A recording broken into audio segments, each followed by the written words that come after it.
mahmahbaa waxay tidhi ummaddii tashan weyda waa loo taliyaa ama way istumaan. mid kalaa waxay tidhi taladaan la ruugin waa lagu rafaadaa. mid kalaa waxay tidhi dadaan tawfiiq lahayni talama yeeshaan. mid kalaa waxay tidhi tala waa nabad waa. mid kalaa waxay tidhi dad tashaday waa toli karaan xaajo kala taagan. waxaa la yidhi ama tala keen haw ama tala raac haw. mid kalaa waxay tidhi tala walaalkii diide waa turunturoodaa. mid kalaa waxay tidhi tala xumo tolbiisay tigaadna yaraysay. tashadaahu ma tiiro. mid kalaa waxay tidhi rag aan tala wadaagini caana ma wadaagaan. mid kalaa waxay tidhi rag waxaa ugu liita ma tashade ma toshe ma tashiishe iyo ma tabcade. waxaa la yidhi tala diid ma tanaado. mid kalaa waxay tidhi tashadaa ma qasaaro. mid kalaa iyana tidhi tabcadaana ma baahdo. talada adigaa ku nool. ummaddii tashan weydana waa loo taliyaa.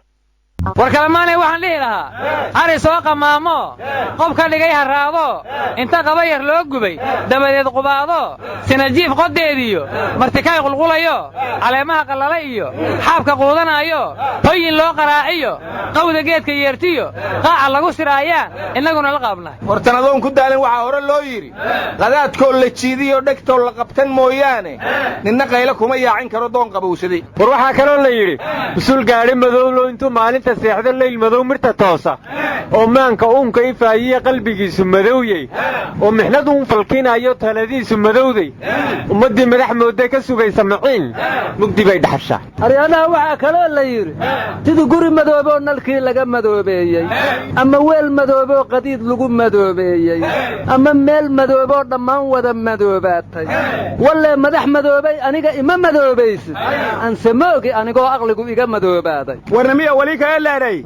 mogdoo tumani afarrooga lang midoowan doong midoowan wedadi maanyadoo midoowan gali mir midoowanu ku korgubadaasa markab midoowan hoostiis mudu mardheerka dhumi hata midgidaasiinka saaree leye lanki meelan fadhiya maangaabana mugdiyaan galee musbax meel aan lahaynas makaankay naqdi maa ka wadaa. warnimayo aniguna waxaa maqli jiray saddexaa madow badan moora ari ka maqan yahay mugdi rooba baabeed iyo meeshii madi ku ruux baxay. war waxaa kaloo la yidhi ummad wada magaagtoo wada madaxa mooye mabaan arag mas-uuliya mijihii hagayo wada maamul baan nahay. war aniguba waxaan maqli jiray wuxuu soo madooba oo soo melmelan ama maaleeye qudhacbaa. aryaadhaha saaxiibkay cabdullaba wuxuu yidhi lama muudac isma muude murunka lama miriyo lama muudac isma muude murunka lama miriyo haye. wareer kalamaanoo murtiya daldashiina bal midaana dhegaysta. brofesor bolo lamumba wuxuu yidhi dalka jabaan qofka musuqa sameeya isagaa isdila shiinahana qofka musuqa sameeya iyagaa dila yurub iyo maraykanna qofkii musuqa gala waa la xidhaa hase ahaatee afrika qofka musuqa gala wuxuu isu soo sharaxaa doorashada. war allah u naxariistay abwaan cabdulla raag hadda kor waxa uu yidhi midka sida wax loo xado ugu xeelad badanaa xaaji hebel la leeyahay. war brofesor lamumba daba socdee madaxweynihii hore Senegal Cabdo Diouf baa waxaa laga hayaa waxaan damcay buu yidhi inaan la dagaalamo musuqmaasuqa kadibna waxaan ogaaday dadkaygu inay ka kooban yihiin mid laaluushka qaata iyo mid bixiya marka inay dadlaanigu dhacdaa ka baqayo yaad xukumaysaa baan isiri haddaad layso. warnimayo waxaa kaloo la yidhi marka ay dawladdu shacabka ka baqayso cadaalad baa jirta markasta ay shacabku dawladda ka baqayaan musuq baa jira. horaa waxaa loo yidhi dadka daa'inkeyga uume dibcigooda hal maahan kii darajee sidaabkuu darana dibinkuu dhigaayo. aryaadhaha ma waadan hore u maqlina dad qayliyoon la qancihay in la qasbi rabaa qarsoon dad qayliyoon la qancihayn in la qasbi rabaa qarsoon. cabdullow madaxweynihii baa khudbayey miyaa tiri warorta labadii shiree loo ballansanaa ma qabsoomeen maxaase ka soo baxay. warnamiya waliilaaray lama laf dhuule hobad hel lafto lankoo kaaysada muwaayaso leeri owlaadi galanka jarna iska dhaafa haani baariga hayan alishal bardaadi. war jacayl kala dhimaya waxaa la yidhi iska soco ammaanlaay adigaa degdegayo ambadii ka leexdo albaab kale garaaco axdigii qayaane eedahaad gelaysiyo wacadkaad ilowdana amaahdooda goor baa lagaa oofin ilaalin doonaa anshaxiyo xishoodkiyo isxaankiyo waxquurkiyo edabtiyo garaadkiyo alla kacabsigaygaan aakhiriya adduunkaba anna sida irsaaqdii iimaansan doona aaminay xusuusnow hadal wuxuu ammaan yahay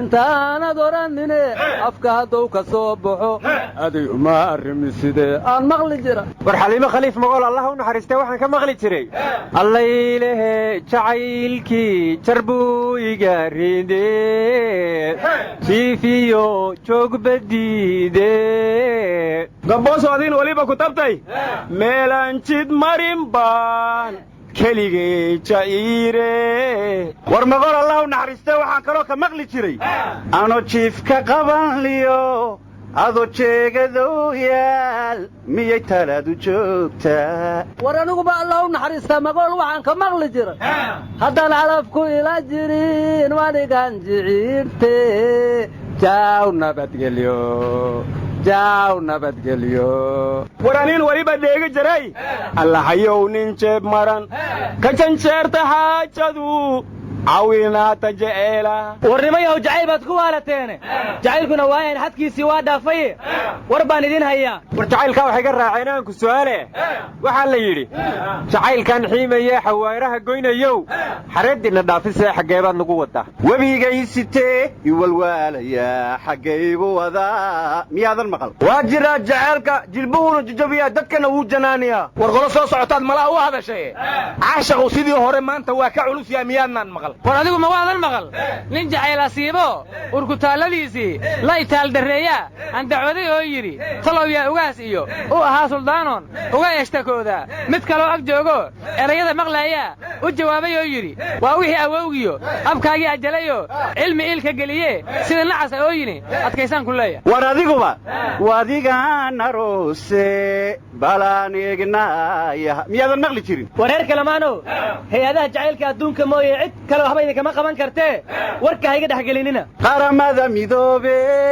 wuxuu tiga daryeelow hawlahaad qabataan qorallada jacaylkiyo farrimaha ma qaadaan aryaadhaha qofka jacayl diidaya beriga nacayb miyuu nugula tali lahaay cabdullow nacaybba haddaad aragto waa jacayl dawaqay war haddaaba meeshaa maraysaan jacaylkiinna kim jong un basa wax ka qaban karee warkaan hayga waalina shirarkii 4 bisha lagu ballansanaa ee jacaylka loo wada qabay mid waa ka jajabtay midna waa la isugu imaanayaa shirkii madaxweyne farmaajo 3 jeer u ballamiyey madaxda kale maanta cali guudlaabe qof aan ahayn sooma xaadirinaa la yidhi waryaa ohoy madaxweynaha banaadir state sheekh cumar finish maxaa u xaqiray waryaa war weli warkii baad naga dhex gelaysaane waxaan la yaabanahay shirarkan madaxweynaha mar kasta ballamiyaha ay dadka ku adkayhayaan u imaahaynin waraabihii ilmihiisa marka hore ku adkeeya marka uu tamar dhigaaba isagana ku adkeeyaan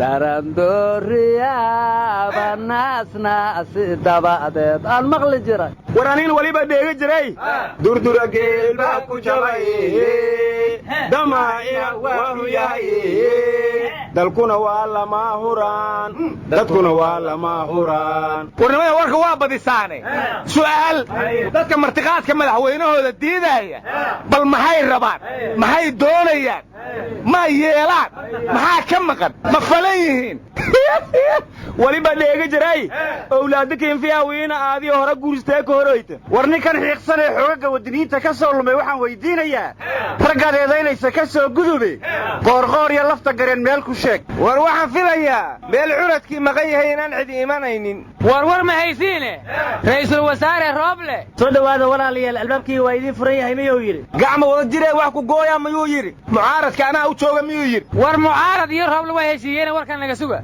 waraaq dheerow soo saareen wuxuuna yidhi midowda musharaxiinta waxaan ka codsannay bannaanbaxa inay ku qabsadaan stadium conis ama yariisow stadium laakiin way naga diideen marka waxaan u fasaxnay oon u oggolaannay daljirka inay ku qabsadaan waraaqdaas inuu ra'iisul wasaaruhu soo saarna sababta keentay waxay xanta ku sheegtay madaxweynaha iyo tiimkiisu inay waayahanba diidanaayeen in bannaanbaxa lagu qabto daljirka dahsoon aryaadhaha anigu waxaan hubaa madaxweyne farmaajo inuu jecel yahay bannaanbax lagu taageeraayo kii looga soo horjeedana inuu aad u necab yahay war guddoomiye ku-xigeenka gobolka banaadir caliyare oo ay dadku aaminsan yihiin wuxuu qoray inay tahay wuxuu madaxweynuhu qabo wuxuu codsaday in bannaanbaxa la joojiyo. warxaan kaloo freeshii waxay sheegaysaa nimankii la odhan jiray xoogagga waddaniyiinta oo madaxweynaha daacadda u ahaa in loo diyaarinayo inay ka qayb galaan bannaanbaxa kadibna marka goobta la iskugu yimaado intay guntiga boodhar kala soo baxaan inay dhahaan farmaajo ha noolaado halkaasna isku dhac ka bilowdo bannaanbaxu fawdo isku beddelo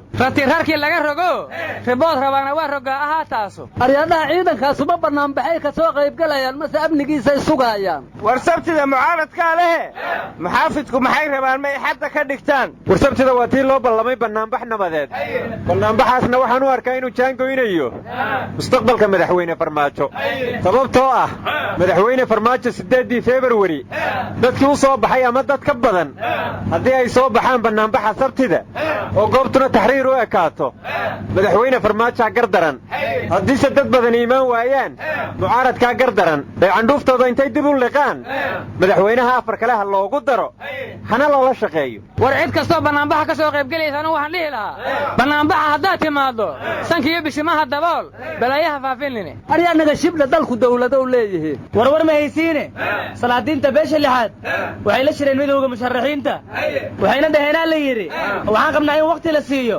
wadahadalka xukuumadda iyo midowga musharaxiinta. wardan iyo axmed madooba miyay ku raaceen. war dalku dawlad buu leeyahay. war waxaa la ogaaday in madaxweyne deni uu keligii taliye yahay sababtoo waxaa la yidhi bannaanbax isaga looga soo hor jeeday oo ay sawirradiisu bannaanbaxayaasha jeexjeexeen weriya duubay mudduu xidhnaa maxkamad ciidanna waa la soo saaray xitaa waxaa lagu waayey duubistii lagu eedeeyey haddana waa la sii xakumay oo weriyahaas qaa inuu maamul goboleed miyaa lagu eedeeyey. war soomaalidu siday u leedahay keligii taliye in afawarqiyo kale qabsadaan ka baqaya. aryadaha naga aamusa dalkaanu dawladow leeyahay. war xuutiyiintii yaman dad soomaaliya afduubteen madax furasho ka rabaana la yidhi gaajaa macluul bariday. war dalku dawlad buu leeyahay. war waxaa la yidhi soomaaliya iyo etoobiyaan yaman loo tahriibinayo jabuuti doon laga saaray nimankii tahriibinayaa badda ku daadshaa la yidhi marka 80 qof ka badanaa dhimataa la yidhi. war dalku dawladuu leeyahay. ha tahriibina joog middaa lagu tahluukawye. war bu'aala jubbada dhexe dadkii baahi bay ugu le'anayaanoo 10 qof baa dhimatay baa la yidhi abaar ba'an baana ka jirta shabaab baana haysto looma gurman karaa la yidhi.